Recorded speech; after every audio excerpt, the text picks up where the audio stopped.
applied positive psychology, behavioral economics had already kicked off by then. And of course, a lot of the psychology part of it. Then neuroscience later on joined the bandwagon. And that's when I said, hey, there's something interesting to bring to the world. And more topics I kept thinking about, writing about. And I started writing in the DNA. I wrote 92 columns in the DNA. And civility was one of them, which surprised most people. And so that's been my journey so far. So thank you for asking, Sriram. Fantastic. And before we start, I want to also mention My StartupTv. I'm kind of collaborating with them for this session, and they're going to take this feed live across their platform. And they have a reach for about 80 countries and quite a huge number of subscribers as well. So thank you to My StartupTv for partnering with us and being able to take this to a larger audience. I hope this partnership kind of continues. So let's start off this survey, and I want to start with a little bit of audience, kind of engagement as well, and want to see if, personally, if you can talk about any one incident where you have experienced, kind of rudeness, and what really triggered you to feel, kind of a little bit charged about it. So what was it? The tone? Was it the words? Was it the situation? If there's anything that you'd like to share with us, then, we'd like to hear from you. And then so that we build, the rest of the discussion around some of those inputs. So I'm opening it out to the audience for, if you have any memory of any incident where you have experienced rudeness in the workplace or even otherwise, where we want to know, what caused you to feel upset about it. So, anybody would like to say anything?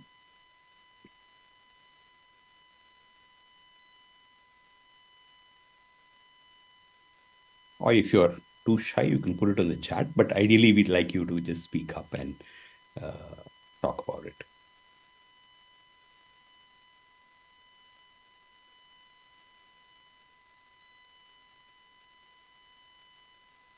Anyone has anything to add? Yeah, go ahead. Can I? Yeah. So I guess after being part of the corporate for almost 3 decades, one sees being uncivil in very polite tones and tenors. And I've also come from a forces background where, it's given in a soft, iron punch in a soft glove. So it's about, I attribute it in terms of, I think title, hierarchy, entitlement, authority, that some mistake it to be a right to pass this kind of a conversation or choice of words or tone, tenor, and even posture that kind of makes the other person want to take a step back. The other thing that I would like to add is that, having served in those two environments that I mentioned, it's then becomes how we want to kind of take it. So the forces taught me that, it's not for you to question, it's for you to obey, right? So you kind of think it to be in a different, you process it in a different way. The civil taught me that, if you want to be a human-centered leader, then you need to kind of process that from a different way. And your team should be, kept completely immune to the way in which, some of the leaders may come across to you, because that's how you build a human-centered organization. So I just wanted to add this. Got it. Yeah, that's a great perspective. Yeah. So sometimes rank. So is it rank? That's a hypothesis. Is it a command and control? That's another hypothesis. Let's call all of them hypotheses for today. Yeah. Come on, somebody else. Somebody else, different perspective. Okay, how many of you noticed incivility today? Today, last 12 hours. Come on, give us some examples of incivility today.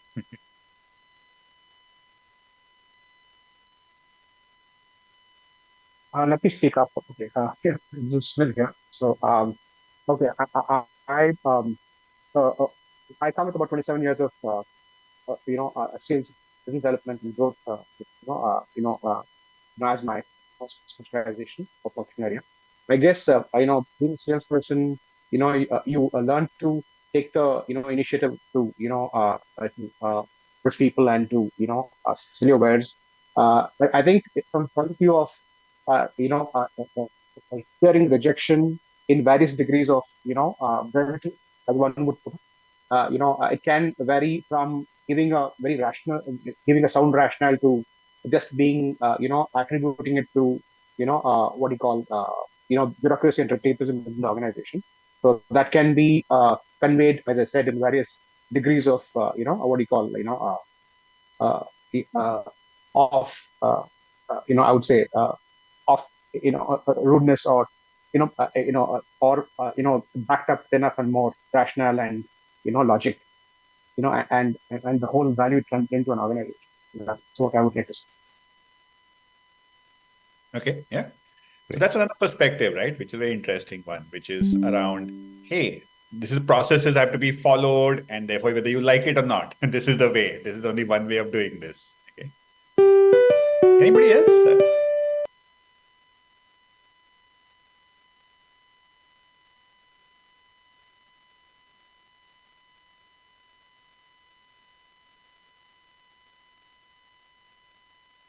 Let me ask a few quizzes. How many of you heard people honking around you? Heard honking today? Raise your hand if you heard honking. What would you consider? Would you consider that civil behavior? Impatience.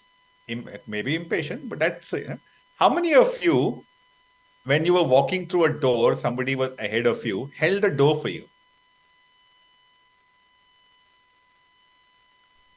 Yeah, Varsha, that's nice. How many of you have taken a flight in the last 1 week? You're standing in line, and there's always this one person who will try and cut that line. Right? And this person will always have a very legitimate reason, right? But why this person has to cut the line. Yeah. How many of you heard this? If I don't shout at my people, they won't listen. This is the only way to get work done. If I don't put pressure on my people, they won't perform. This is the only way to get work done. How many of you? And so therefore, civility can take many shapes in our daily lives, right? Yeah. Sriram, back to you. Yeah. So,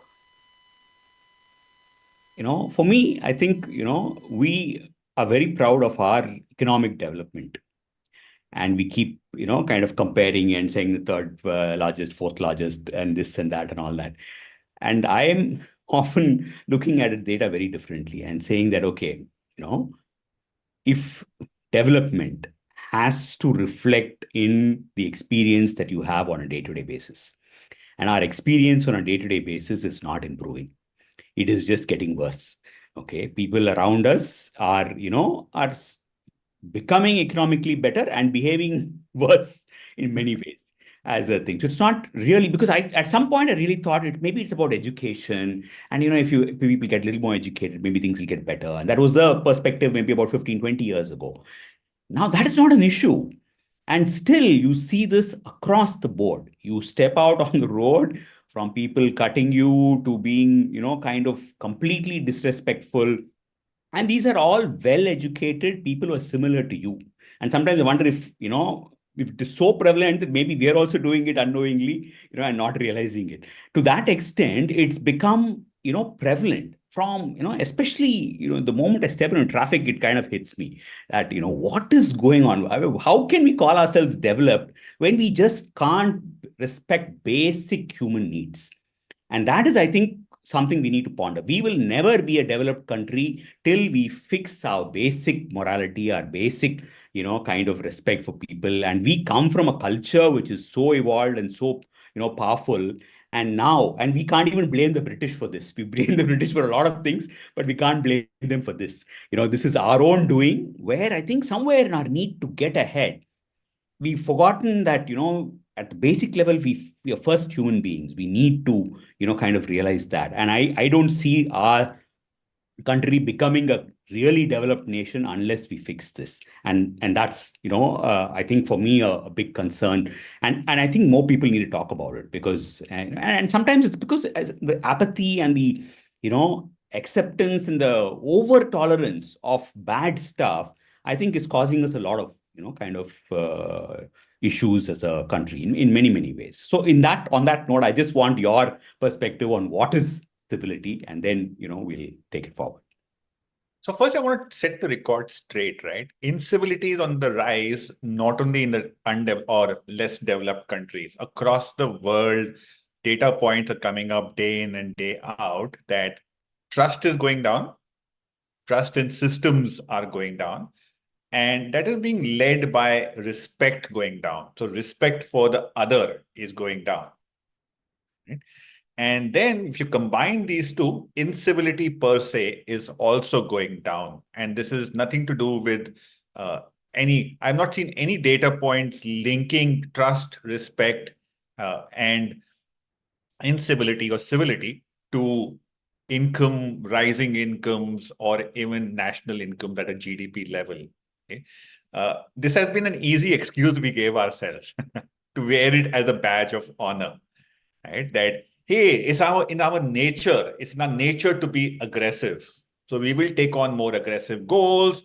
We will push the system more aggressively, and therefore we will get these amazing results. Yes, you do get those results. And unfortunately, when you get those results, they become a myth for us. The myth is that till I don't put pressure on people, till I don't micromanage people, till I don't monitor every single minute of what they're doing, okay, and that's when I will get results. Okay? And therefore, people have started questioning, why do I need to be civil? I get more output when I'm disrespectful than when I am respectful, which is true in the short term. In the short term, you will get more tangible output. But if your output is measurable in terms of number of calls you made, you might get more number of calls. But number of unique solutions you generated, that's not going to come when you put people under this mode of fight, flight, or freeze, right? So first, it's a global construct, which is the fall of trust, respect, and incivility. And therefore, if you look at Christine Porat, she defines civility as first and foremost being respectful for the other person. Okay?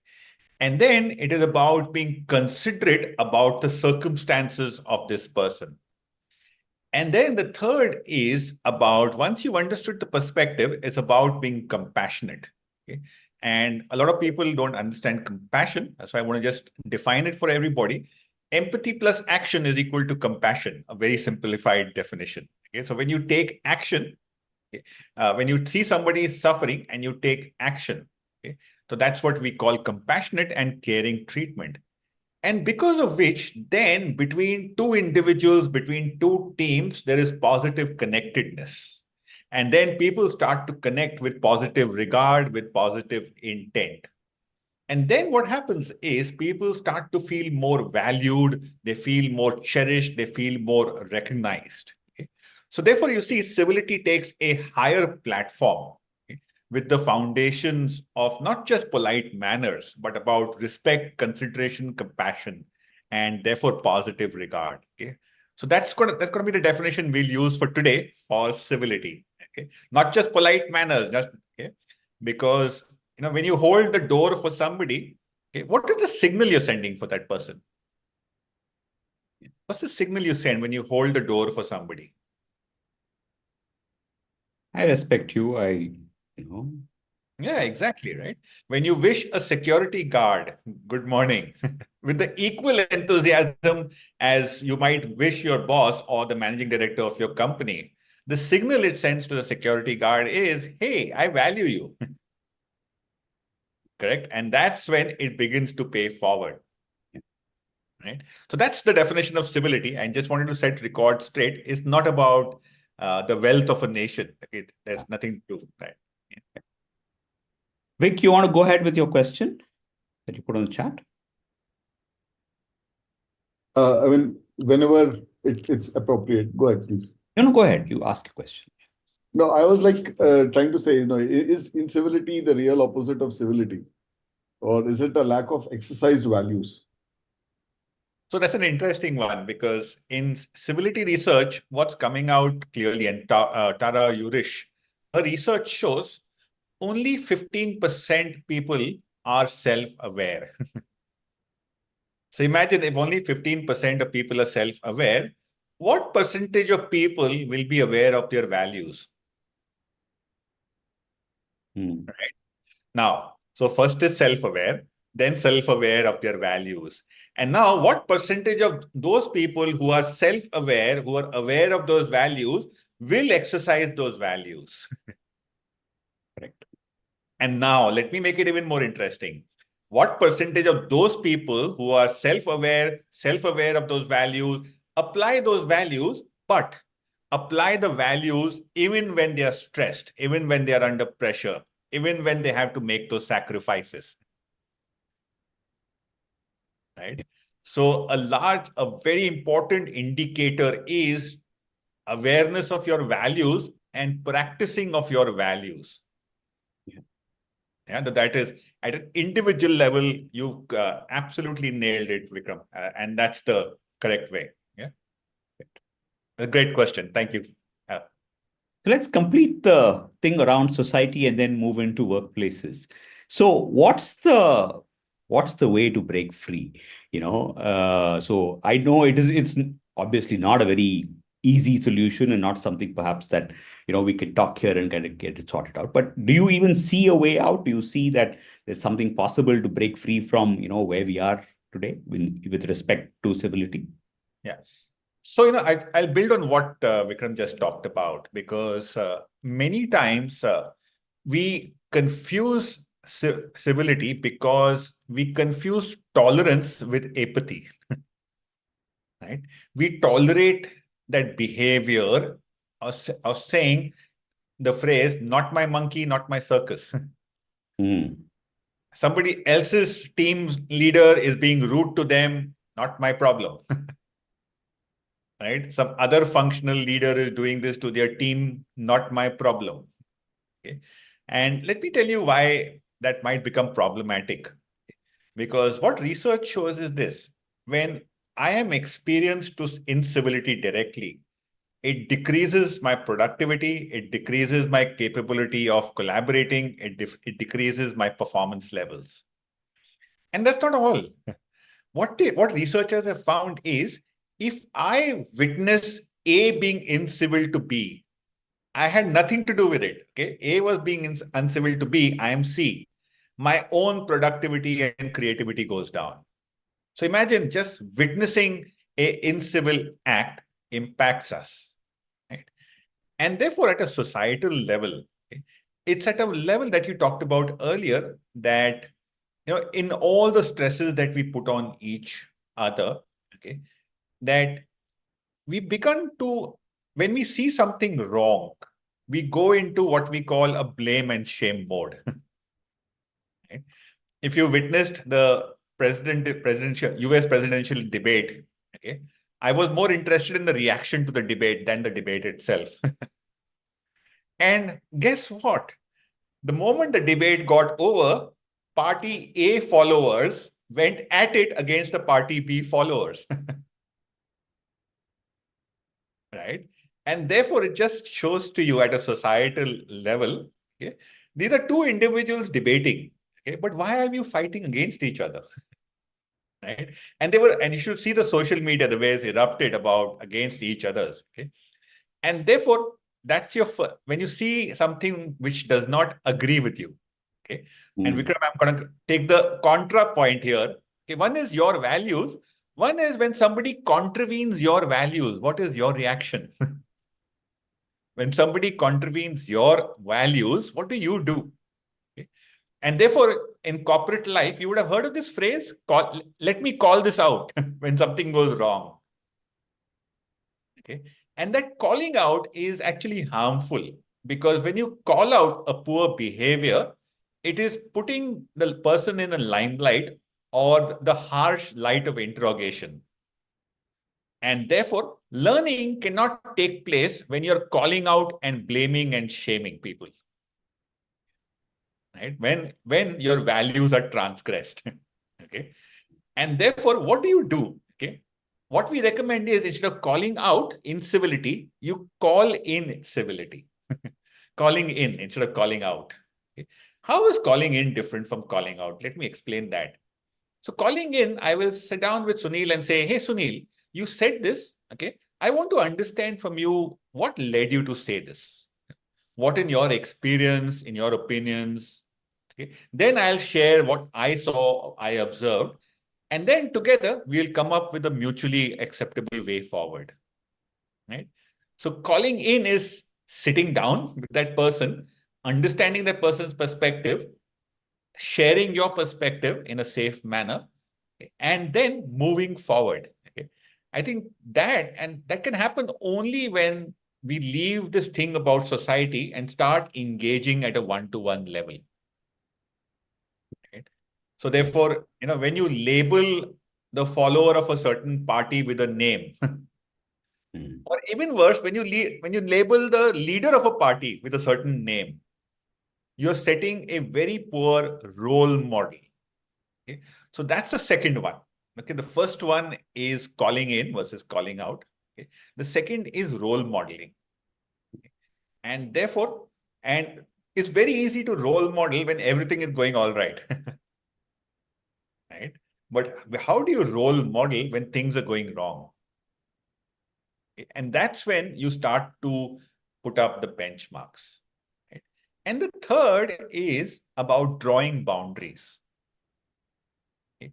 Knowing, hey, this is a line I won't let anybody cross. Okay?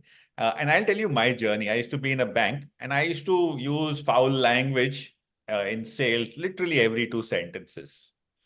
I joined a company called FedEx. Okay? And FedEx is known at that time and still known to be people-oriented. And luckily, I had a colleague, she used to report to me, but she came from the FedEx system. And she heard me for a few days and she sat down and said, and imagine she's my junior, okay? She reports to me and she said, in the FedEx system, if people get to know your language, you'll never go very far. Okay. And Rupa, she said this to me, I still remember in 1998, and it shook the hell out of me, right?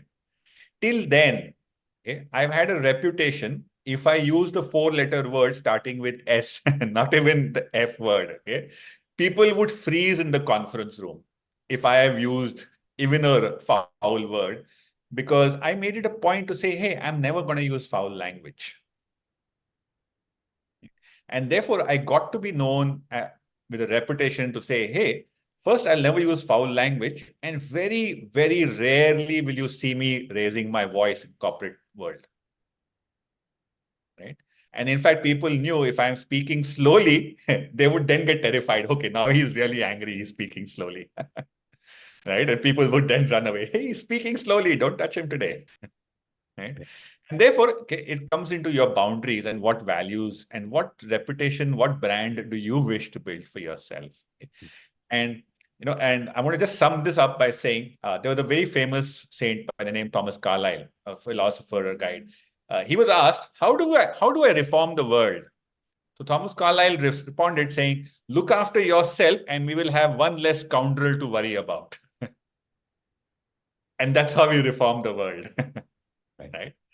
Yeah. Great points. Few reflections from my end. One of the practices that I also recommend for people, especially in meetings when you want to disagree, if you start with no or you're wrong, I think immediately there is a withdrawal and there is a defensiveness. So one of the things that I tell people is start with a 10% agreement. Which is that not that everything that they said is wrong, you don't fully agree with them. So start with a 10% agreement of what, perhaps is something that you could be agreeable with. And then you move on to, kind of explain what your suggestion is. That way, you're at least keeping it as a dialogue rather than making it an attack. And I think that is, one of the key things where the person senses attack, they go into fight or flight, right? And then you don't make too much progress, depending on what it is. And it also disrupts the entire environment, right? The moment they sense the fight or flight energy in the system, the entire, kind of conference room goes into a different zone altogether. So I think that's one thing that I could, kind of thing. And I think this whole thing about right and wrong, most times people think that they know what is right and their right is the right. And that is a huge issue because, if you, and especially if you see prolonged conflict and you sit and listen to perspectives, both people who are part of the conflict think that they're perfectly right. And that's all it is, that, who's right. Yeah. And very, very difficult to, kind of sit and then get past the conflict when you are not willing to see that there could be another right. And we have to explore what is causing them to think that what they are doing is right. And that is when it kind of opens up a thing. And this whole resistance to even listen, I think, is a huge, kind of sentiment. And we see a lot of it, that people are stuck to, oh, this is the way, this is the only way, and everything else is, kind of wrong. And so, because I think human beings are very nuanced, they're so small change in tone can just trigger somebody. And you may be thinking, what did I say wrong? I just gave you feedback. But the fact is, they felt disrespected, not by what you said, but how you said. Yeah.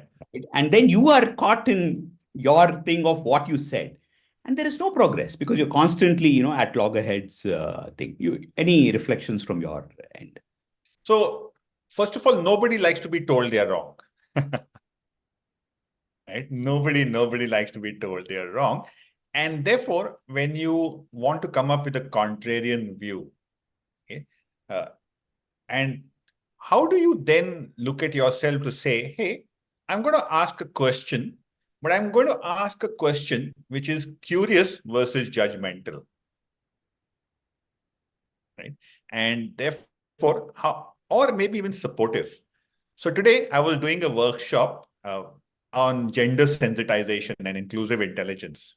And we had a very interesting caselet which said somebody doesn't want to promote a woman because she is married and she might not be able to travel.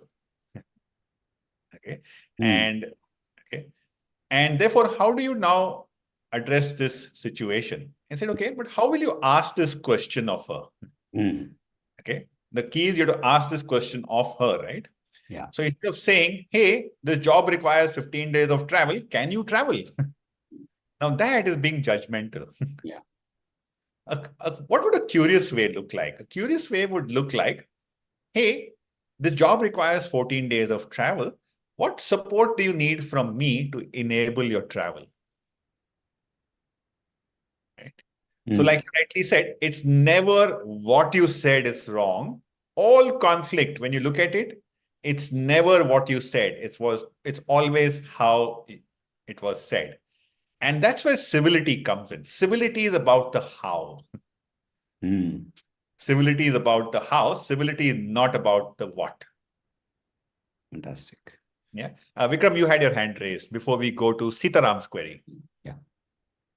No, I just wanted to say that, the way I started to say, no, I wanted to say, that itself is, triggers people to immediately, take their stance. What we learned or what I learned for myself and what I practice is to say, I hear what you say. Can I give you a perspective that you would like to evaluate?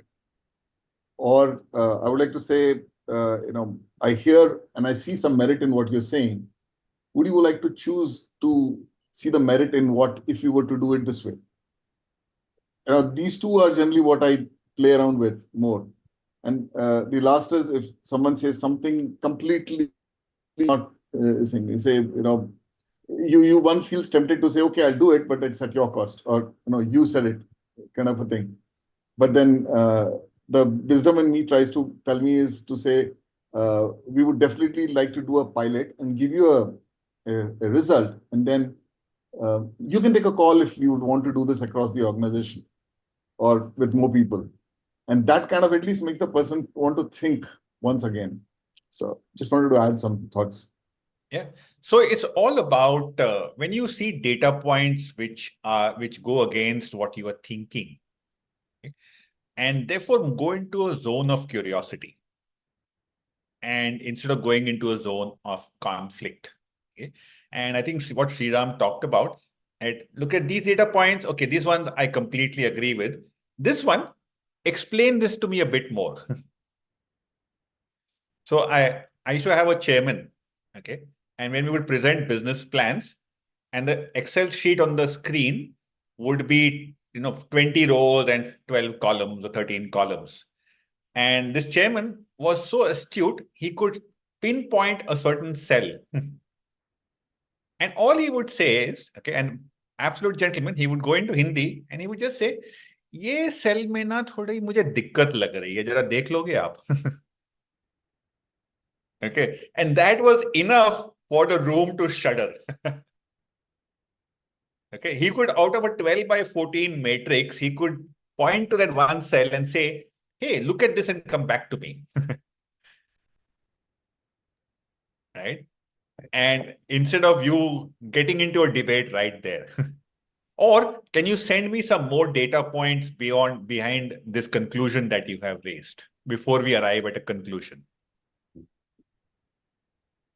Yeah. I want to add, Birender, I think, Yes. in my experience when I see this, right, that most people, are listening to respond, which means that, I catch only half of what you're saying, because the rest of the time I am in my head crafting my response to the first half of what you said. And I really don't pay attention. However, thing is, and that is a huge issue, because the moment I don't listen fully, I don't get the sentiment of what the person is saying, something triggered me, and then I'm already, in my head, nothing else is registering. Then I'm just, kind of trying to think. And I think that's where one of the key issues is that most people don't have the patience today, or, so much going on that, once the moment you disagree with something, you want to, kind of say it. And somewhere, corporates have also glorified it, saying, oh, speak up, speak up. So, in that speak up, become rude, and, the difference is not really, properly explained to kind of people. Yeah. And I like to call that, we always, have you heard of this phrase? Can I be brutally blunt? Yeah. So I've started telling people no. Okay. And upfront, I say this, no, but you can be helpfully honest. Wow. That's a very catchy. Right? Yeah. So first of all, it shocks people to say, hey, wait a minute, are you telling me not to be honest? No, but be helpfully honest, because we also call this compassionate directness, because sometimes we think either I can be compassionate with you or I can be direct with you. Right? But can I be both? Can I be compassionate and can I be direct with you in a conversation that takes place? Yeah. And I think that's where, people think that being nice is, is weak. And I think being nice is difficult, especially, in a difficult, situation. Being nice is difficult. And you need to actually be in control of your emotions, be aware of your own triggers. It's a higher end, thing to be a thing. I'm not talking of disinterest or running away, withdrawal. Talking about really being nice. And it takes, effort and practice to actually get there. So Absolutely. I want to just address Sitaram's query yes. he has, that are we really liberal after getting freedom for our country? Okay. And like I explained earlier, this has nothing to do with the political discourse or the freedom. Okay. I don't think civility is all about what you as society values versus you don't. Yesterday, I got into Bangkok airport and I got into the train. Okay. And I was the last person who could be fitted into the compartment. There were 4 people who stood outside, didn't try pushing me in. Okay. And there are announcements taking place on the platform. If the train is full, please do not push people inside. Wait for the next train is coming in 3 minutes. Right. So you see, at a societal level, they're running this. They know there is a problem. Instead of encouraging people to push inside, they're saying just wait for 3 minutes. And you could see people waiting on the platform for those 3 minutes, happy to wait. And when that becomes a benchmark, I move on and I say, okay, I'm happy to wait 3 minutes because I'll be more comfortable. And then you sacrifice it for the larger good. Okay. So Sitaram, that answers your question. It's about because civility and any value is top down. Yeah. Any civility, any values top down. I have an open challenge. If the CEO starts wearing a tie and a shirt, a white shirt, in 2 years' time, everybody will be wearing a white shirt without any mandate going about. Tomorrow, the CEO starts wearing a black t-shirt. Watch what happens to your dress code. Yeah. Because people follow what you do, not what you say, right? So, but absolutely, since COVID, this has become much more, and because along with that, political discourse also has gone through the window, right? Man, over to you. You have a question. Mayank, go ahead, man. Yeah. So, firstly, Birender, Sriram, very, very pertinent topic. I think there is definitely a need of more civility, especially in the professional environments, right? Um, I think will make world a better place, if not anything else. And I do agree. I don't have a question, but I do have few thoughts, right? I do agree to a lot of statements being made in terms of it's not about what you say, it's about how you say. And even before that, right, it's not about what you say, it's about what you think. Yeah, Right. So absolutely. if you take a step back and if you believe in this hypothesis that what you say is an outcome of what you think, right? Thoughts result in words and actions, then I think that is the level at which we need to start working on, right? So for example, your example of the leader pointing out that, hey, I see some issues in the cell, I think that's good enough, right? So the thought process is that my assumption is that I'm dealing with adults, matured and subject matter experts.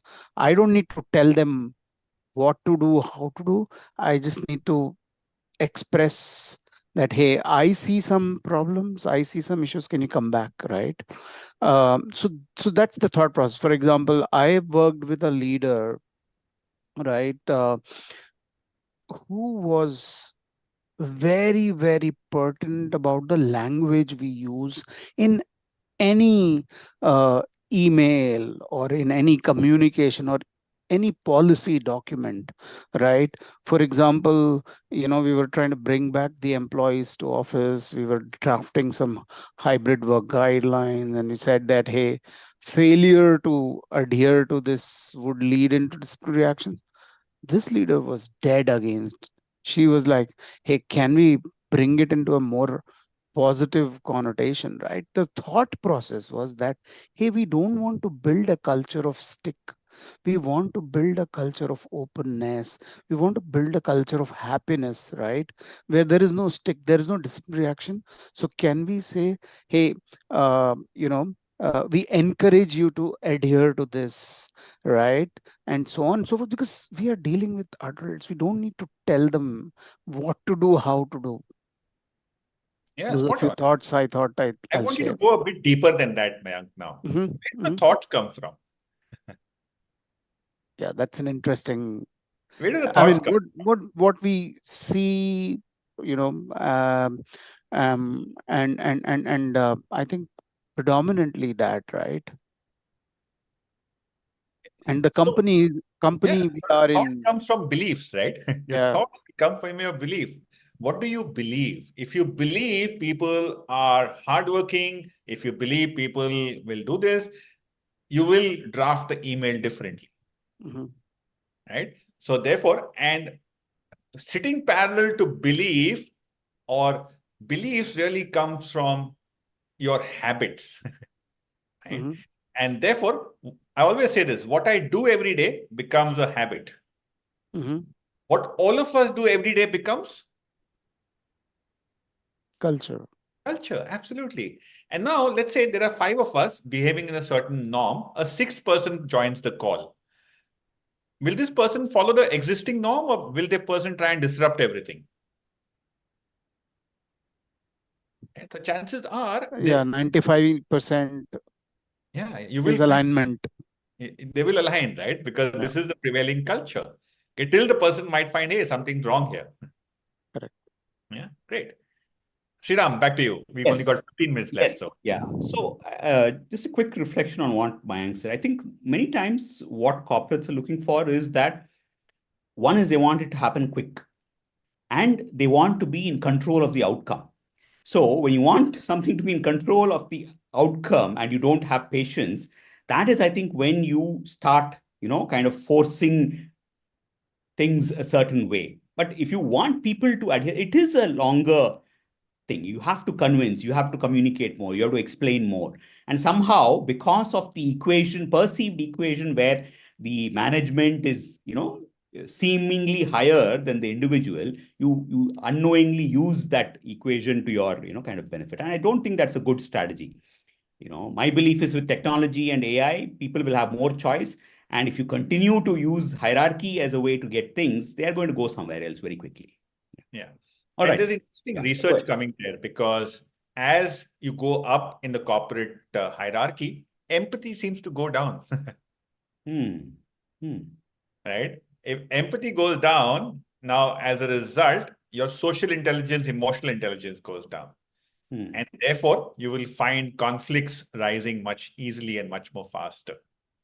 And why would you think that empathy is going down? Just for my own understanding. Yeah. So this is, again, very clearly mismatch of expectations of resources, because every single day the world around us changes, and therefore we are expected to do much more than what we did yesterday with much less than what we got.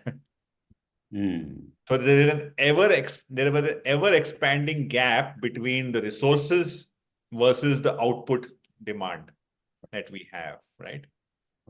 So that, Can I just add to the Am I? empathy piece, right? Yes. Yeah, Sriram, I also have witnessed this. I think it is also to the fact that as you move up the corporate ranks, your visibility increases, and therefore, so you have visibility to a lot of things which others do not, and therefore your expectation is that why is somebody else not thinking the way I am thinking? But you are not understanding that the visibility you have, others do not have, right? So sometimes that is also. yeah, true. Spencer Chand has a question on the chat. Okay, he says there are people who tend to be both aggressive and abrasive. They typically start an interaction with being abrasive, especially with juniors, because their entire operating style is based on making the other person uncomfortable or defensive. Any strategies for employees in dealing with such individuals, especially if they happen to be CEOs? Yeah. So here's the thing, right? When you see conflict, okay, we always go down the two route. Okay, should I suck it up? Yeah. Okay, do I just suck it in and keep quiet, or do I suck up to this person who's being aggressive? Right? That's the two typical strategies, which aligns with fight, flight, or freeze. Okay, which aligns with that. Or you then go into maybe a mode of conflict to say, I don't want to deal with this. And most people would then say, okay, let me just look for a job, which is your flight mechanism. Yeah. Right? So you see all the fight, flight, freeze mechanism taking place there. And therefore, whether it's your CEO or whoever, okay, I want to first ask everybody, how comfortable are you with conflict or handling conflict? What's your mindset about conflict? When you hear the word conflict, does your heart rate go up? I am mostly running away. Mostly running away, right? So Yeah. therefore, first you have to change your mindset towards conflict. Because especially when you're going to go with up against a CEO, okay, who has the final say on most matters, okay, it's all about first saying, okay, let me change my stance about conflict, okay, and get more comfortable with conflict. Yeah. You get more comfortable with conflict. That's the first step. Because if you're uncomfortable with conflict, you will never go into a conflicting conversation. Mm. And any conversation where a CEO is abrasive requires that discussion. Okay. And okay, so first I talked about that, right? Suck up versus suck in, right? The second is classically we do kiss up or kick down. Mm. Right? So therefore, our life is around these two S's and these two K's around it. Okay? So therefore, it comes back to saying, okay, how do I want to deal with this? Okay? So therefore, it could be about, when you have meetings with these people, okay, it's about saying, wait a minute, what can I do and what should I do differently here? Mm. Right? And therefore, plan for the conversation. Right? So first, plan, just reflect upon that this encounter I'm going to have. Okay, just maybe call it an encounter itself because it might evoke that strong emotion. How are you going to respond to it the next time this happens? Mm. Okay, and so that's one aspect. First, plan for your response. Okay, do not go into a conflict about giving personal feedback with an unplanned conversation. Okay, so first reflect, then look at your own situation about what am I going to say differently. Okay, and there stick to the facts, stick to observable behaviors, and stick to how that makes you feel and operate. Okay. So I had another very senior person who used to report to one of the board members. Okay. What he crafted out was something interesting to say, to get the best out of me, if you do this, this is a better way. Or maybe this, if you do this, you will get something which is counterproductive. Okay. And then okay, it's about you deciding what's important for you and drawing that boundary. Okay, and communicating the boundary that you have drawn for somebody. And that person should know what is the consequence of somebody crossing that boundary. Which does not mean you'll be punishing people. Okay? How will you have the conversation again? To say, hey, last week I mentioned this. Maybe I want to talk to you about this again. Right? Or you did this. I noticed you did try to change and really I appreciated that. But hey, how could I do this again? So it's about giving that feedback, but sticking to facts and sticking to about how you feel. Okay? I think the feeling is a great way to, because you can't debate that. No, if I'm feeling bad, you can't say you should not feel bad. I'm feeling bad. So you have to deal with, that input many ways and, kind of address it. So I've got Aarti to put a few resources on the chat, which Birender had sent earlier. So if people are interested in reading more about these subjects, there are a few, articles and studies which you can actually download and go through. Birender, I want to, kind of close on a couple of things. So in the corporate sector, so who and what is really getting reported in terms of conflict, so that we'll kind of close with the strategies to deal with that. Yeah. So it's interesting. One of the strongest emotions which are emerging is the emotion of being humiliated. Yeah. Right? And that's the strongest one which is coming about and which is increasing also over a period of time. Right? So that's one thing you might want to look at, saying, hey, in my conversations, what's happening which is different? Right? So that's the first thing, which is humiliation. On the end of the spectrum, it could also mean intimidation, it could mean harassment, it could be physical harassment, it could be sexual harassment, etc. So in terms of intensity, you have that, right? So therefore, harassment versus humiliation. The most frequent one, which is really coming about, is humiliation very clearly. Okay? And we put some statistics out for you on the drive there. Okay, let me just pull out some very interesting ones. Okay, so that was the first one. And then the second one that I talked to you about earlier in the call, on the talk, how many of you witnessed a heated argument and therefore getting into heated arguments or insults or abusive language? That's the third one which is coming about. Okay? So these are the top three, which is the source of conflict and therefore the trigger of incivility. And, I think the issue with humiliation sometimes is that the person who's, kind of perpetrating it is many times not aware. And if you're not tuned in to the individual that you're talking to, perhaps you may not become aware, but you are causing damage. And over time, that is going to cause issues because they're going to go and talk to somebody else.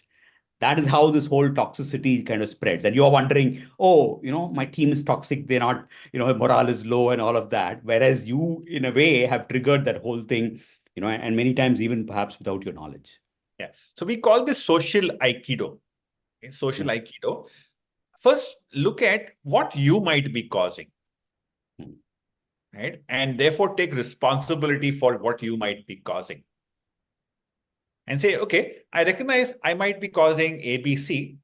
Take responsibility for it when you in the conversation to say, okay, this is my part that I take accountability for.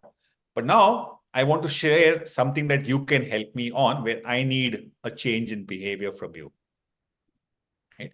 And then presenting those facts. Let's summarize the how to fix this, Birender. And then if there are questions, we'll take it from the audience as a thing. So I want to kind of bring this whole thing to say, okay, we've discussed the problems, we've discussed some features of, how it plays out. But now what's the way forward? If you were to just look at a top 3 things that perhaps companies can look at actually implementing, doing, what would your recommendations be? Yeah. So first is asking for compassionately direct feedback. Or even better than that, ask for advice. I stopped asking people for feedback, okay, because we've gone down the route of feedback, feed forward. Nothing changed, by the way. Okay, not that you started getting better advice just because you called it feed forward. Okay, but call it advice to say, hey, I want to create an environment which is more inclusive, which is more civil. Is there something that I do which might be going against the values that I have set for myself? That's the first one. The second, which is counterintuitive, is find a mentor for yourself. Okay? Somebody senior who's dealt with it in the past and has been successful. Okay? So finding a mentor would also help you. The third is asking feedback and teaching yourself. We talked about it earlier on how to read emotions. Okay? Because emotional intelligence is becoming a future skill. And then I got 2 more. Okay, I have the time. Yeah. Okay, I have the time. Yes. So one is just sit back on a daily basis and reflect back on a conversation. Okay, a conversation that went well. What did you do that the conversation went well? What was your contribution? What was the other person's contribution? A conversation which didn't go well, what happened? You will always find there was a trigger or an inflection point in that conversation where the conversation went off tangent. And then look at your own patterns. And then I want to ask you this question. How many people associate sleep or lack of sleep with incivility? Yeah. Ever thought about it? Because when you don't get your requisite number of hours of sleep, which is anywhere between 7 to 8.5 hours of sleep, your socio-emotional intelligence goes down. And therefore, your ability to be civil goes down. And therefore, when you look at well-being and overall well-being initiatives, okay, which is both physical, mental, social, emotional, right? Those tend to increase. So the one output of well-being initiatives is around civility also. Okay? So looking after yourself is equally important as a strategy for all of you. Yeah. So I think let me just summarize that from what you said. One is, of course, to ask for advice. And I think, most leaders at least don't do it because Never. somehow they think that they know it all and they're aware of, everything. And I was, I used to be like that. And at one point of time, I got some feedback which I couldn't understand. So I went back and asked people, and it took some time, took some persuasion for them to tell me the truth. But then after, what I did was I sent them the plan of what I was going to do and actually followed up with that. Then, I also conveyed that I'm serious about what they are telling me and I'm open to that. And then things started, kind of getting much better. They were more open to tell me, hey, perhaps you need to use a different tone over here and things like that, which are very sensitive things. And not everybody is open to that. Second, of course, find a mentor. And as you get higher up in your thing, that I think is a big deal. And I think most leaders need coaches. Somewhere in India, especially, I see that whole, thing where, if I look for a coach, then somehow, I'm not doing well, or there's a problem with me. I don't see that so much in the West, but in India, there is still that taboo around coaching, and on the top you are alone. There is not many people where you can, because you don't want to share your vulnerability, you don't want to share your challenges openly. So a mentor, I think, will certainly help. Third is, of course, reading emotions, for which first you have to pay attention, listen carefully, and and then kind of notice what changes, what twitches, tone changes, and so on. Fourth is, of course, reflection. In fact, one of my ideas, to tell corporates is to, kind of get me to come and help have reflection conversations, not coaching conversations, but just reflection conversations Yeah, with absolutely. leaders as an initiative. Fifth is, of course, know your patterns. You have your beliefs, you have your triggers, and certain of those triggers keep playing out. If you know your patterns, it's easier to kind of think. Last, of course, is sleep, and it's a huge deal. In the modern generation, somehow we think we're all superhumans and we can do with 5 hours and 6 hours of sleep, and it's not possible. It elevates your irritation levels tremendously. And you can't, now when you're irritated, you can't obviously be civil. Your tendency to be incivil is much higher. Yeah. So I think that's a great, kind of summary. Let's maybe just open it up to the audience, Birender, if there's any closing thing, a couple of minutes, and then we'll close. Sure, I'm just going to add something on a lighter note. Yes. Even not missing lunch or missing your food on time. Oh yeah, absolutely. A lot of guys, I know, hungry and angry together. So Yeah. I call it HALT. I call it HALT. Hungry, angry, lonely, tired. Wow. I call that HALT. Hungry, angry, lonely, tired. Have you noticed most conflicts take place after 3 o'clock in the afternoon? Why is that? Because your sugar levels have dropped dramatically. Okay. Have you noticed it? First thing in the morning, you'll never see conflicts and fights taking place. Everybody's pretty much at ease, pretty much at conflicts usually arise evening. Notice that. Notice in your offices. Notice in your workplaces. Can you repeat that halt? Hungry, angry, lonely, tired. So I'm going to change my one-on-one with my boss, the timing of that. Oh yeah, absolutely. First thing in the morning, everybody. Yeah. Your most important task should be done first thing in the morning. Your brain is the freshest. Your boss's brain is the freshest. That's absolutely. And your boss will be much more willing to talk to you, listen to you if it's first thing in the morning. Yeah, and I think for some of the things which you've mentioned, like lack of sleep, etc., the root cause is also the FOMO, right? We want to be there everywhere and be a part and have the pie, so I think that could be a separate session altogether in Oh terms of yeah, how do we, you don't want to start that one. so, It's a 2 hour thing. Yeah. Everybody else, just for From your my end. just for my benefit, everybody else, because this is like Guru Dakshina for me. If you want chat, you can at least tell us what's that one act of civility you'll bring to the world tomorrow. I'm not interested in what you do on Saturday, Sunday, Monday. I'm just interested in next 24 hours. If you can tell us on chat, what's that one act of civility you'll bring to the world? Okay, anybody else? More reflections, more questions.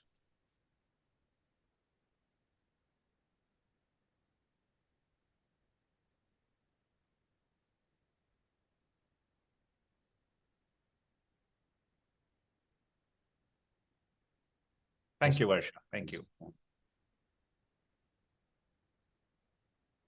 Yeah, eye contact. Yeah.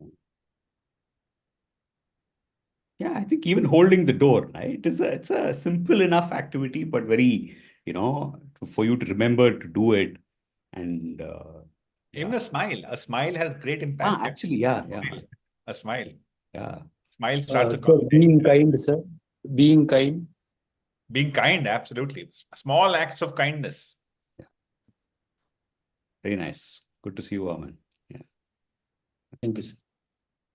All right. I think any closing things from you, Birender, before we wind up? No, that's it. It was a pleasure being here. Some very insightful, some very tough questions, some very pointy questions. And I'm so glad everybody had those authentic questions for everybody. Thank you so much. Thank you. Yeah, I think we had a wide variety of things to kind of cover, and thank you everybody for joining. Appreciate your participation as well. We'll be putting it up on LinkedIn, and it'll be available, and we'll put some snippets as well. Please continue to engage, and I'll see you again on the next webinar that we have. Thank you, Birender. Appreciate you. Thank you. Take care. Bye-bye. Thank you. Bye, everybody. Thank you. Recording stopped. Thank you, Sriram, sir. Thank you, Birender, sir. Thank you, Aman.